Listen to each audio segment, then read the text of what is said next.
So that brings us back to Funspot, and as you know, most people who come to Funspot do a walk around of the whole place. I did that myself 3 years ago and it took about 20 minutes. Nowadays the most recent ones have taken more like 30 minutes. I'm going to try do mine as quickly as possible. So here we go with the fastest Funspot walk around this year, hopefully.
This is Lake Winnipesaukee. I'm here on the boardwalk, if you can call it that, of Weirs Beach, just down the road from Funspot, and I just want to show you the two other arcades that are here in Weirs Beach. Unfortunately, they're both closed today, and I don't have any other time to come down and show them off. I was in there a few days ago, but didn't take any footage. I can tell you they are worth a visit. There's quite a lot of classic machines in there. They've got the usual sort of classics like Pac-Man and Gallagher and Robotron and Donkey Kong and things like that. There's also a couple of things that are particularly of interest. I did take some photos of these places last time I was here in Funspot back in 2010, here in Weirs Beach I should say, and there's a couple of machines that are particularly of interest. They've got a Sega G-Lock cockpit in one of these two arcades, which is quite cool. They've also got some cool old electromechanical rifle shooting games, and specifically of interest, they've got an electromechanical game called Combat, which was made by Sega back in 1970, and that is really cool. And if you do come to Funspot at any point, you definitely need to come down to these two arcades and check them out. They've also got some games that they don't have up at Funspot, like Clax and the 6-player X-Men scrolling beat 'em up, and a few other cool games as well. And their hang-on, sit-down hang-on machine is way better than the one in Funspot, way better condition. So unfortunately can't show any more than a few photos from last time and the fronts of these buildings, but do check them out if you do come to Weirs Beach. Last stop on our tour of the arcades in America. We're in Pelham, New Hampshire at the Pinball Wizard arcade. This is about halfway between Weirs Beach and Boston, so we're going to take a look at this arcade. This is the third arcade we've looked at in New Hampshire. Okay, so let's take a look inside. And as you might expect, with a name like Pinball Wizard, there are lots of pinball machines, including some of the newest ones, Tron, Avatar and so on. Loads of cool pinballs, and lots of older pinballs as well. Oh, this is the Wizard of Oz pinball, which is brand new and very colourful. And there's a baby Pac-Man there, which is a mixture of pinball and video game, but that's not switched on unfortunately. And a Granny and the Gators, which is the same. We've got some arcade cabs here, Rolling Thunder, Golden Axe, Choplifter, very old game there, that's Key Games Tank, and the SNK rotational stick games there. Contra, this is kind of a beat 'em ups kind of row here, and more pinball machines over there as well, some of the older ones. Whirlwind is a popular one, and Guns N' Roses. And then we've got Fighting Game Alley coming up here, so we've got a BlazBlue cabinet at the top there, and all the way down this aisle is fighting games. So we've got everything from Neo Geos, Soul Edge, X-Men vs Street Fighter, Marvel Superheroes, Marvel vs Capcom, very nicely laid out down here. Got WrestleMania, Primal Rage, and then loads of Street Fighter games, so Alpha 2 and so on, Hyper Fighting, Street Fighter 2, Mortal Kombat 1 and 2 and 3 and 4, and Tekken 5, Tekken 3. So if you're a fighting games fan, this is definitely an arcade for you. That's a bit of a curiosity there. That's Taito's Ice Cold Beer, not quite sure how you play that. And there's a Pac-Man Battle Royale tabletop cab, which I've not seen before, and loads more pinballs. Dracula, Judge Dredd, Star Trek, and some more video games. So we've got Terminator 2, lots of shooting games here, Area 51, hunting games, Beastbusters, a couple of pinballs in the middle of the aisles here. There's some sports games, NBA Jam, and so on. There's that 6-player X-Men cabinet, which is an absolute monster. And T-Mech, which I've never heard of before, seems to be out of order on one side, but not quite sure what that is. It's an Atari game, so it's some kind of tank thing. A couple of sit-down games here. Sega's Virtual On, which you don't see very often either. It's a twin-stick mech combat game. And Road Lions. We've got a very noisy Addams Family thing at the end here. And more pinballs. Loads of great pinballs. So we've got Space Invaders pinball there, Simpsons.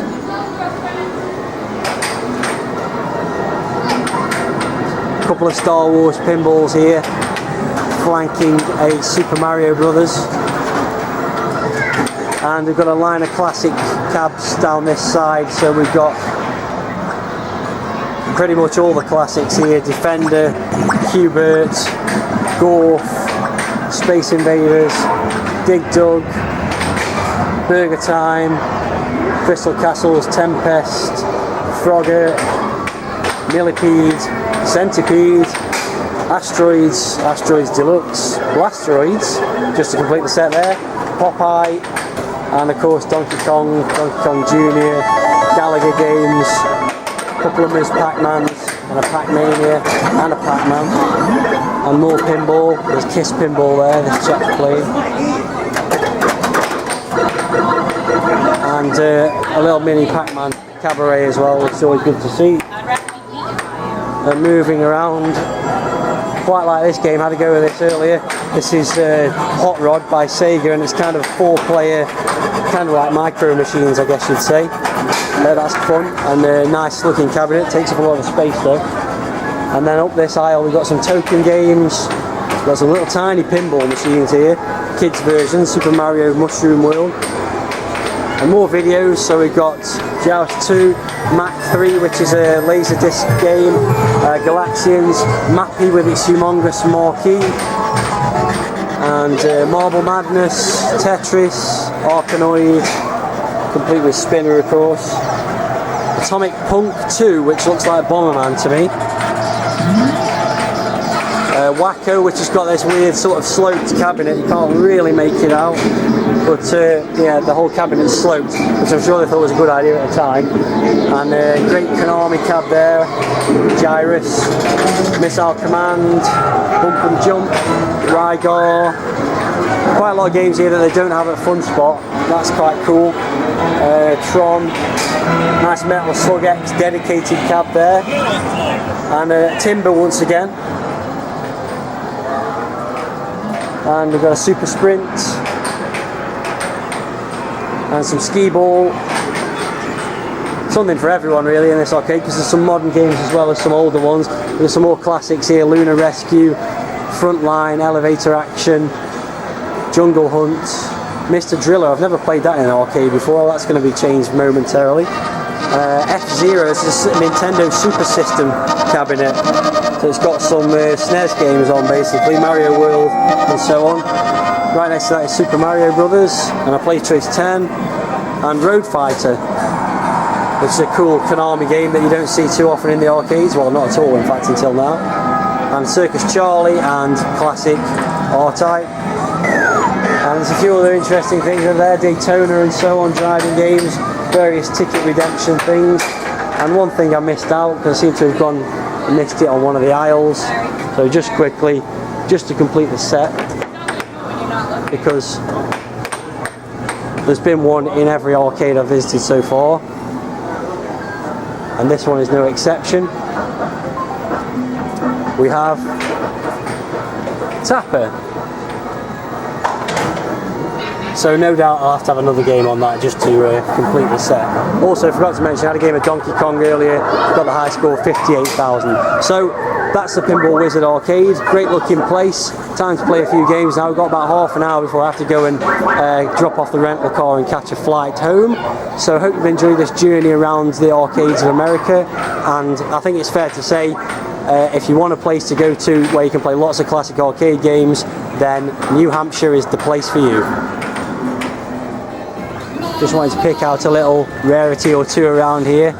Check out the size of this Superman. This is an Atari Superman pinball machine. You see the Atari logos on the bumpers there. But the thing's huge. It's like mega wide compared to a normal. There's a normal pinball machine, and there's the Superman. I had a go of it, and I wasn't very good, which is a usual thing with pinball. But it's very, very nice looking thing. Very cool. So wandering around the arcade, and I've just found this back room, which has got a very cool bit of graphics on the back there, but also a load more machines. So a lot of these seem to be switched off, whether they're out of order or just awaiting refurbishment or whatever, I'm not sure. But there's some more pinballs there, including Lethal Weapon and my personal favourite Terminator 2. And a nice old pinball there, Mustang. And over this side, even more machines, all switched off at the moment, but Asteroids, Miss Pac-Man, Smash TV, Centipede, and some more pinballs. Oh, it's got slightly different music. So this is Root Beer Tapper.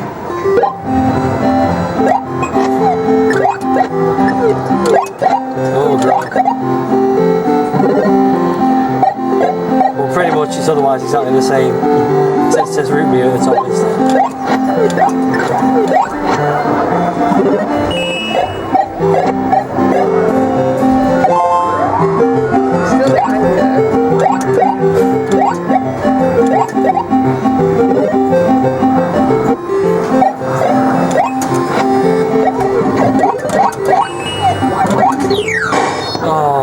Game over, that was garbage. That's my worst performance of the whole holiday.